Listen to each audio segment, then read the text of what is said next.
مبدئيا كده كل التوفيق لمنتخب مصر بالفوز ان شاء الله في مباراته قدام انجولا النهارده. بالرغم من ان احنا حسمنا الصعود، لكن انا منتخب بلدي لو حسم الصعود وبيلعب ماتش، لا انا اتمنى له الفوز. ما احبش منتخب بلدي يخسر. لكن والله الواحد بعد ما شاف تشكيل النهارده، الواحد زعلان حزين. يعني انا عايز افهم بناء على ايه انت اخترت الكابتن مصطفى شوبير ان هو يبقى حارس الاساسي النهارده؟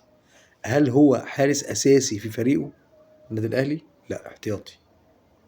هل هو حارس منتخبات؟ يعني هل هو على مدار الأعمار السنية لما كان بيلعب كان هو حارس منتخبات؟ لا.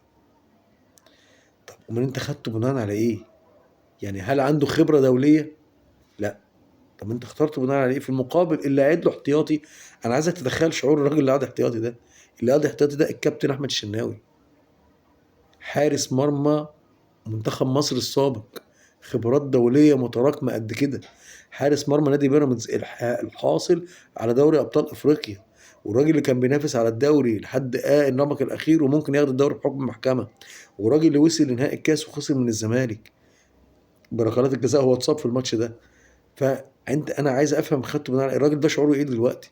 يعني هو قاعد احتياطي كده. يعني انت يعني الحريه المطلقه للمدير الفني، بس ده منتخب مصر. ده منتخب مصر. احنا شفنا في البطوله السابقه لما كابتن الشناوي ومحمد الشناوي اتصاب، وقف محمد ابو جبل وكمل البطوله.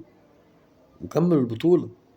ف يعني بصراحه انا مش عارف اقول لك ايه يعني.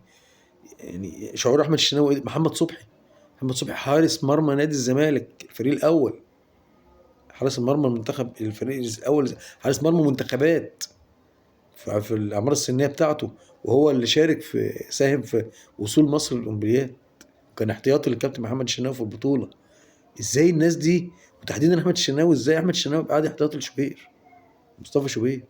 لا قدر الله لو حصل حاجه، انت المفروض ان انت بتجهز.